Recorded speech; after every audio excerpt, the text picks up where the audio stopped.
Merci beaucoup Anne, bonjour à toutes et à tous.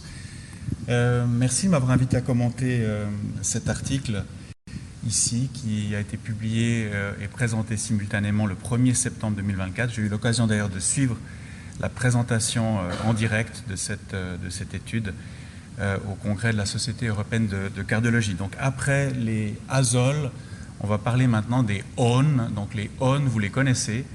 La finérénone, c'est une molécule cousine de la spironolactone et de l'éplérénone, qui sont des antagonistes des récepteurs aux minéralocorticoïdes. Et c'est une molécule qui a été testée pour la première fois dans l'insuffisance cardiaque à fraction d'éjection discrètement diminuée et préservée. Je précise ici que j'ai des contacts réguliers avec l'industrie pharmaceutique, y compris avec Bayer, qui commercialise la finérénone ici en Suisse. Mais je ne reçois aucun honoraire privé de ces contacts avec l'industrie. Tout est versé à la fondation GECOR, ici au HUG. Alors un petit mot sur la classification de l'insuffisance cardiaque que beaucoup d'entre vous connaissent déjà. Vous savez qu'il y a 3 types d'insuffisance cardiaque. L'insuffisance cardiaque à fraction d'éjection réduite, ici à gauche du schéma, à 40% au moins. Et puis les 2 formes qui nous intéressent ce matin, c'est l'insuffisance cardiaque à fraction d'éjection discrètement réduite entre 41 et 49% et préservée à 50% ou plus. Et donc c'est de ces formes-là qu'on va discuter qui sont fréquentes. Ici au HUG, parmi les patients hospitalisés, 2 tiers des patients ont une fraction d'éjection au-delà de 40%. Donc c'est vraiment les formes prédominantes aujourd'hui d'insuffisance cardiaque. Alors ce qui est un peu déprimant avec notamment l'insuffisance cardiaque à fraction d'éjection préservée, qui était, comme vous le verrez, majoritaire dans l'étude qu'on va discuter, c'est que les guidelines, comme vous le voyez ici à gauche, déclaraient de manière répétée qu'il n'y avait aucun traitement pour améliorer la morbidité et mortalité des patients, et ceci jusqu'en 2021. Donc on se contentait de donner des diurétiques de l'ANS, de traiter les comorbidités, mais ceci a changé, et vous le savez certainement, cela a changé depuis 2021, puisqu'on a maintenant 2 études qui ont montré les bénéfices des inhibiteurs du SGLT2, l'étude DELIVER et l'étude MPRO Preserved, qui ont montré donc les bénéfices respectivement de la dapagliflozine et de l'empagliflozine dans cette population, avec maintenant une recommandation claire aussi des guidelines de classe 1A. Donc il faut donner ce traitement à vos patients qui ont une insuffisance cardiaque à fraction d'éjection préservée. Maintenant j'arrive aux antagonistes des récepteurs aux minéralocorticoïdes. Alors quel est le rationnel? Vous le connaissez certainement. L'aldostérone, c'est un véritable poison du système cardiovasculaire.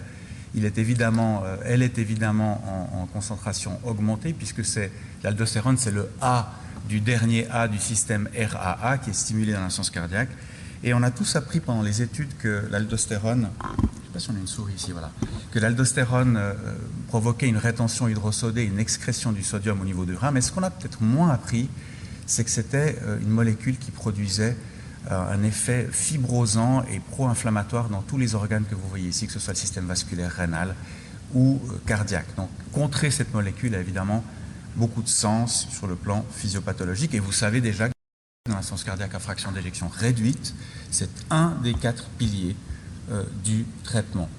Alors maintenant, dans l'insuffisance cardiaque à fraction d'éjection préservée, l'aldactone a déjà été testé dans cette étude publiée en 2014 qui s'appelait TOP4, mais malheureusement, cette étude n'a pas montré de bénéfice de la spironolactone, comme vous le voyez ici, sur la mortalité cardiovasculaire et les hospitalisations pour insuffisance cardiaque, bien que cette étude ait été, on peut en discuter tout à l'heure, beaucoup controversée.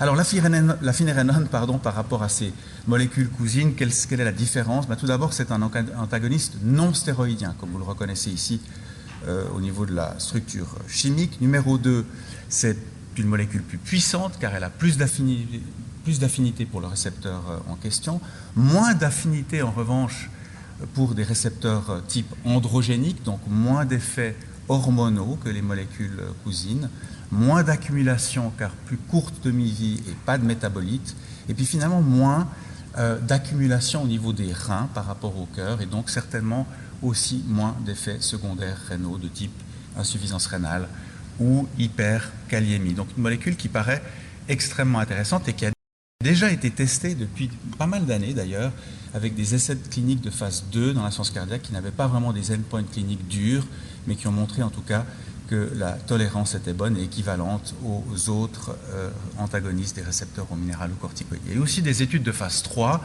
et ce sont principalement les néphrologues qui utilisent maintenant la finérenone chez les patients avec une néphropathie diabétique sur la base des résultats de ces deux grandes études, Fidelio et Figaro, qui ont montré des bénéfices clairs dans cette population de patients avec une néphropathie diabétique. Donc la molécule est vendue sous le nom de Kerendia, et nos amis néphrologues et endocrinologues utilisent déjà régulièrement cette molécule. Alors je reviens maintenant à notre étude dont je vous parlais au départ, donc un essai clinique randomisé classique, finérenone versus placebo. Alors les dosages rapidement, pour ceux qui avaient un GFR à 60 ou moins, c'était 10 au départ et on augmentait au maximum à 20. Et puis pour ceux qui avaient un GFR au-dessus de 60, c'était 20 et on augmentait au maximum à 40.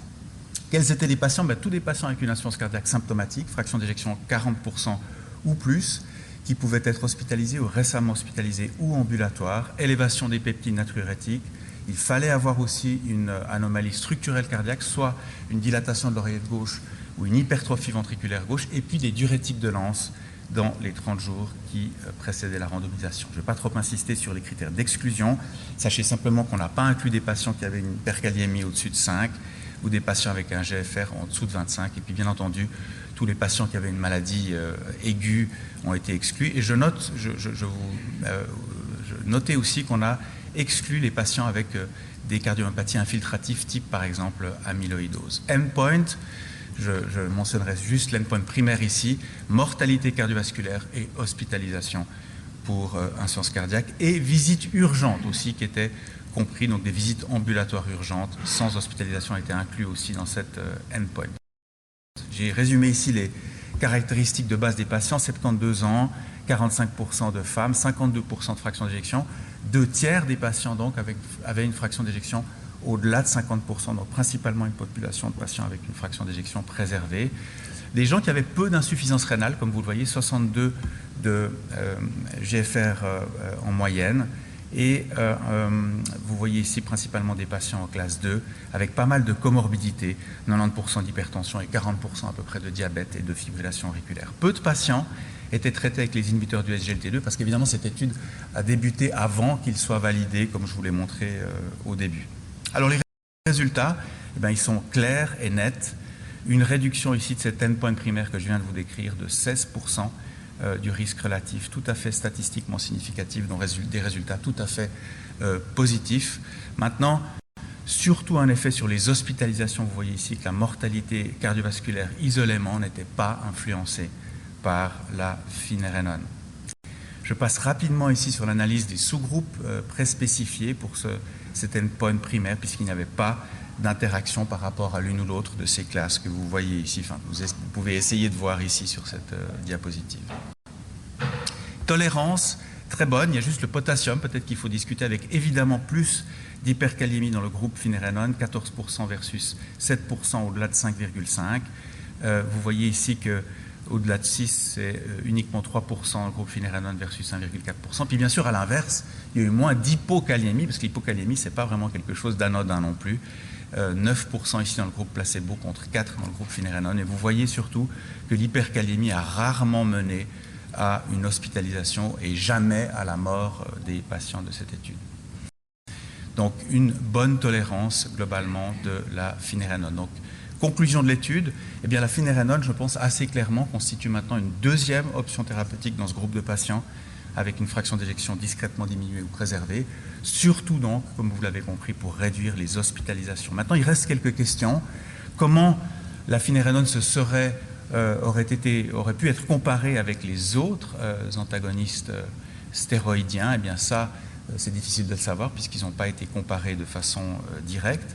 Est-ce qu'on devra remplacer la spironolactone ou l'éplérenone chez les patients qui sont déjà traités, puisqu'il y en a déjà par la finérenone? Est-ce que c'est vraiment justifié? Je n'ai pas de réponse à cette question.